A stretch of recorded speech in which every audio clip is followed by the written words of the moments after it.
Bonjour à toutes et à tous, mon nom est Fabrice Gzil, je suis professeur associé de philosophie et d'éthique à l'Université Paris-Saclay et j'ai la chance de co-diriger avec Virginie Ponel, ici présente, et Nicolas Castoldi, l'espace éthique Île-de-France et l'espace national de réflexion éthique sur les maladies neurologiques évolutives. On est très heureux de vous accueillir au Palais du Pharo pour cette 13e université d'été. Le Palais du Pharo, je ne suis pas marseillais, mais je me suis laissé dire qu'il a été, sa construction a débuté au milieu du 19e siècle. Il devait servir de résidence à Napoléon III et à l'impératrice Eugénie. Ils n'y ont jamais séjourné parce qu'il n'a pas été fini avant la fin de l'Empire. En revanche, à la fin du 19e siècle, dans les années 1880, il y a à Marseille une épidémie de choléra. Et ce lieu, qui devait être un lieu de résidence impériale, accueille des malades du choléra. Il accueillera plus tard des patients atteints de tuberculose et ça a été un lieu très important de la médecine à Marseille. D'abord parce qu'il a accueilli la faculté de médecine de 1930 à 1958, mais surtout parce que s'est développé ici l'Institut de médecine tropicale du service de santé des armées. Autrement dit, c'est un lieu qui a accueilli des milliers de médecins, d'infirmières, de pharmaciens, de techniciens qui allaient exercer la médecine dans des territoires d'outre-mer. Donc on est dans un très beau lieu, dans un très beau site, mais ça fait aussi sens pour nous d'être à cet endroit où la médecine et l'accueil des malades a joué un grand rôle. Vous vous en doutez, une manifestation de cette ampleur, elle repose sur un certain nombre de partenariats et je voudrais commencer en remerciant et en saluant nos partenaires. Celui qui a été fondamental pour la réussite de cet événement, c'est l'espace éthique Région Sud et Corse. Perrine Malzac s'exprimera dans un instant. Oui. En l'absence de Pierre Lecause. C'est un partenariat auquel on est très attaché. Chaque année, on se déplace dans une région différente et les liens qu'on a tissés depuis des années maintenant avec Pierre et Perrine notamment, Armel également, merci beaucoup, a été vraiment très important dans la préparation et dans les mois qui ont précédé. On parle de maladies d'Alzheimer, de maladies de Parkinson, de sclérose en plaques, de maladies à corps de Lévy. On est très heureux d'être en partenariat également avec des associations qui sont à la fois des associations nationales et des associations locales. L'Union France Alzheimer et France Alzheimer Bouches-du-Rhône. Je salue Geneviève Demour et Anne-Marie Catanzaro. France Parkinson et France Parkinson 13, Jean-Louis Duflou, président de France Parkinson, et Catherine Chaptal nous font l'honneur de leur présence. Je salue aussi Philippe de Linares de l'association des aidants et malades à corps de Lévy et le réseau de santé PACA-CEP. Vous aurez tout à l'heure dans cette ouverture une séquence qui s'intitule « L'engagement des associations ». Ce terme nous semble approprié pour décrire le travail au quotidien, au plan national et au plan local de ces associations. Notre deuxième grande fierté ici, c'est qu'on a des partenaires marseillais d'envergure. La ville de Marseille, tout d'abord, Michel Rubirola, première adjointe, sera présente parmi nous samedi. L'assistance publique hôpitaux de Marseille, François Crémieux, son directeur général, sera là aussi samedi. Et le président d'Aix-Marseille Université, Éric Berton, qui nous rejoindra demain. Et il y a d'autres partenaires, évidemment, que vous découvrirez, notamment via les stands. Je voudrais saluer en particulier l'URIOPS et Claire Journoux et la CPTS Pays d'Aubagne et de l'Étoile. Merci beaucoup, Audrey, de ton soutien pour cette manifestation. Dernier partenaire et non des moindres, c'est le ministère de la Santé. Compte tenu de la situation politique du moment, il n'y aura pas de prise de parole officielle du ministère aujourd'hui, même si Pauline Emo est dans la salle. On est très heureux de ce soutien. C'est un soutien très important pour nous depuis des années qui permet qu'il y ait une réflexion éthique sur ces maladies. Ça a commencé il y a plus de 10 ans avec le premier plan Alzheimer d'envergure où la France a été renommée au plan européen et international pour l'ampleur de sa réflexion éthique sur ces maladies. Et on est très heureux que ce soutien ministériel il perdure. Et il perdure notamment par un financement de ces universités d'été qui nous permettent de vous accueillir gratuitement, de faire venir des intervenants de grande qualité. Donc voilà, un grand merci, Pauline, au ministère dans son ensemble et pour ce soutien au long cours qui nous est très précieux. Mon troisième point, il est sur le sujet qu'on a choisi cette année, qui vous aura peut-être étonné ou surpris. C'est la 13e université d'été. Et puis pendant 12 ans, on n'a pas trop qualifié qui étaient les personnes qui vivaient les dilemmes éthiques qu'on rencontrait, mais on s'est aperçu que quand même, on avait beaucoup travaillé les questionnements des professionnels de santé, des soignants, des professionnels du médico-social, qu'on s'était beaucoup intéressé à leurs questionnements, aux dilemmes éthiques qu'ils rencontrent, qu'on a même, vous le savez, il existe des espaces de réflexion éthique dans beaucoup d'endroits, dans des EHPAD, dans des fédérations, dans des hôpitaux. Cette année, on a voulu changer de perspective et mettre au centre de notre réflexion les dilemmes, les questionnements éthiques, moraux des personnes malades elles-mêmes et des proches, et de leurs aidants familiaux et de leurs proches aidants. Il y a une volonté très forte derrière ce choix, c'est de se dire que les malades et les proches qui sont atteints d'une maladie neurologique évolutive, ils ne vivent pas passivement ce qui leur arrive, ils n'ont pas seulement un vécu ou une expérience subjective de ce qui leur arrive, ils ont aussi une réflexion, ils prennent des choix, parfois existentiels, ils prennent des décisions. Et certains nous l'ont dit, Jean-Luc Noël en témoignera demain, certains nous l'ont dit parfois avec une certaine vivacité. Il y a beaucoup de choses qui existent pour soutenir le questionnement éthique des professionnels.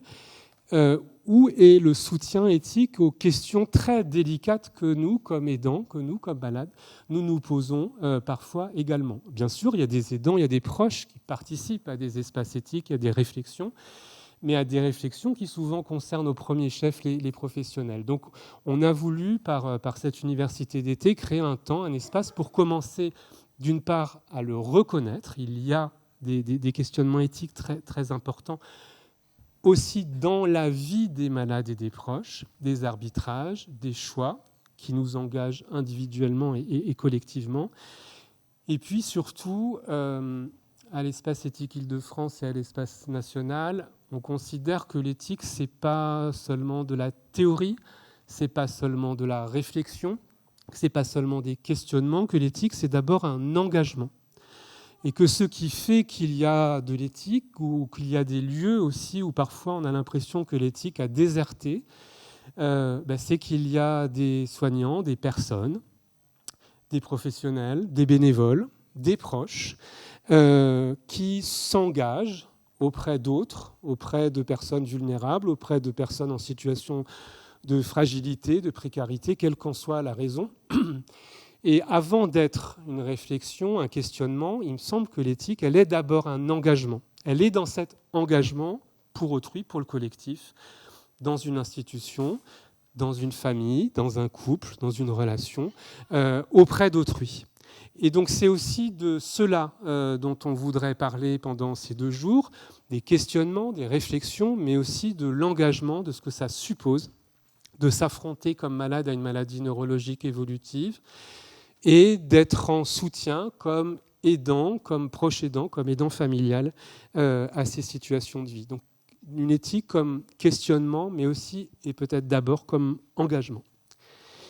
Avant de céder la parole à Perrine Malzac, je voudrais, en guise de transition, insister sur le fait qu'ici à Marseille, quand on parle d'éthique et de maladies neurologiques évolutives, il y a quelqu'un à qui on pense immédiatement, que j'ai eu la chance d'avoir au téléphone cet après-midi, qui s'appelle Michel Poncet. Michel Poncet, je pense qu'à Marseille, énormément de gens le connaissent. Il a été très important pour la neurologie française, pour la maladie d'Alzheimer, pour la recherche sur cette maladie, pour sa prise en charge. Et il a été déterminant dans la réflexion éthique sur cette maladie. Il nous fait partie des personnes qui nous ont guidés, qui nous ont éclairés. Donc Michel ne peut pas être avec nous aujourd'hui, mais il m'a demandé de vous saluer. Il nous a dit l'importance que cette manifestation avait à ses yeux, et on est très heureux de le savoir présent par la pensée auprès de nous. Voilà.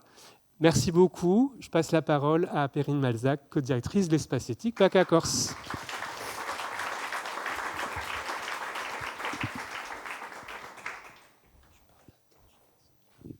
Ah ouais, bon.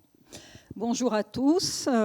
Écoutez, je suis ravie d'être là. Effectivement, je suis directrice adjointe de l'espace éthique qui est dirigé par Pierre Lecause, qui s'excuse, il ne pouvait pas être là à l'instant, il va arriver avec un peu de retard, il était retenu. Et du coup, il m'a demandé de le remplacer là. Et bon, je vais essayer de le faire le mieux possible. Je n'aurai pas son éloquence. Enfin, ceux qui connaissent Pierre Lecause savent combien il a de l'humour et de l'éloquence. Je vais quand même essayer de faire le job comme il faut. Alors, c'est la 13e édition, effectivement, mais c'est aussi la 6e dans notre région. Presque la moitié ont eu lieu dans notre région, PACA-Corse. En effet, les 2 premières qui ont commencé donc, dès 2011, en 2011 et 2012, ont été organisées par l'Espace éthique Île-de-France et l'Espace éthique PACA-Corse dans le cadre du plan Alzheimer. Et elles se sont tenues, pour ceux qui étaient là, à Aix-en-Provence. On en a de très bons souvenirs. Elles étaient consacrées alors aux enjeux éthiques dans le cadre exclusif de la maladie d'Alzheimer, puisque c'était dans le cadre du plan Alzheimer. Et nous y étions engagés, effectivement, avec Michel Poncet, que je veux évoquer, tout comme toi, parce qu'effectivement, il a été le premier à descendre dans nos sous-sols à l'espace éthique et puis à nous interpeller en disant il y a des choses à faire en éthique autour de la maladie d'Alzheimer. Et il a été pour nous une source d'humanité et d'intelligence importante. Il nous a beaucoup appris. Il y a aussi, évidemment, dans sa lignée, Mathieu Secaldi, qui est ici présent et qui s'est beaucoup impliqué dans le cadre de l'enseignement universitaire, dans la formation des gestionnaires de cas. Je voudrais aussi avoir une pensée pour Valérie Serraz et l'Institut de la maladie d'Alzheimer qu'elle a coordonné et dont le travail de consultation pour les familles et de mise en place d'activités culturelles en binôme aidant patients ont montré la voie. Une voie qu'on continue à suivre. Une pensée également pour Marie-Odile de Sana, qui fut présidente de France Alzheimer Bouches-du-Rhône durant de nombreuses années. Et j'oublie un certain nombre de gens pour dire que ces personnes-là, dans ces années-là, il y a plus d'une dizaine d'années, ont été des pionniers, je pense, dans la réflexion éthique autour de la maladie d'Alzheimer, qui a ouvert la voie à une réflexion plus large sur les maladies neurologiques évolutives. Donc, par la suite, ces universités d'été se sont ouvertes donc, à d'autres champs, ces maladies neuroévolutives, et ont entrepris un tour de France, et ont migré aussi en direction de l'automne. Il me semble que on se voyait en juin, de plus en plus c'est en septembre. Pour autant, elles n'ont pas oublié notre région, puisque pour la 4e année consécutive quand même, et au sortir de la crise sanitaire, on vous a accueillis dans notre région, tout d'abord donc, en 2021 et 2022 à Nice, et puis depuis l'an dernier et encore cette année à Marseille.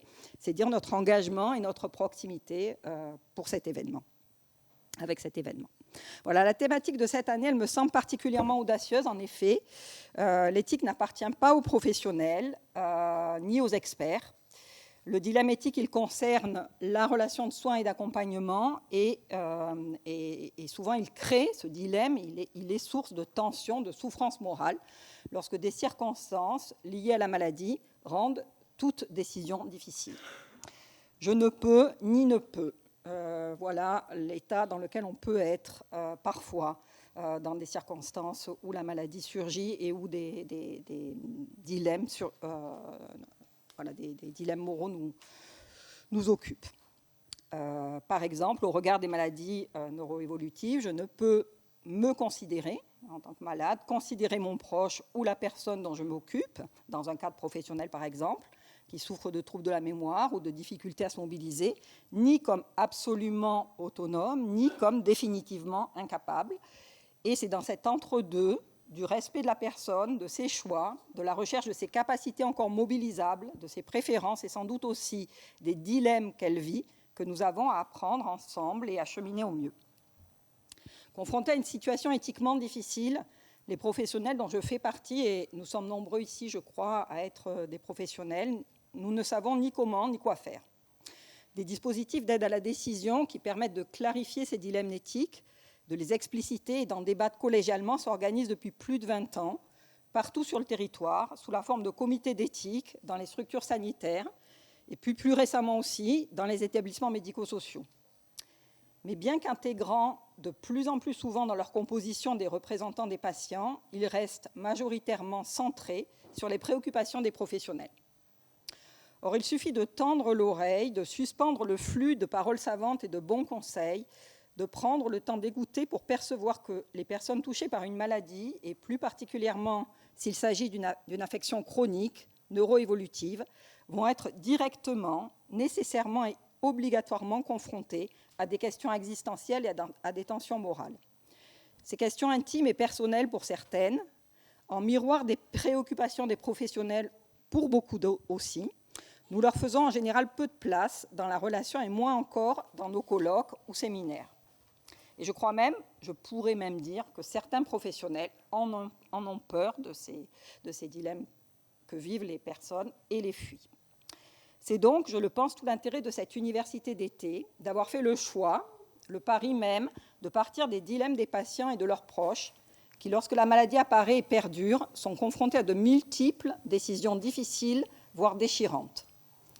Ce sera l'occasion d'entendre, de découvrir ou de redécouvrir ces questions, de ne pas les considérer uniquement comme des problèmes à solutionner ensemble et rapidement, mais aussi comme des témoignages d'une humanité partagée entre personnes confrontées à la question de la maladie, que nous soyons patients, proches ou professionnels.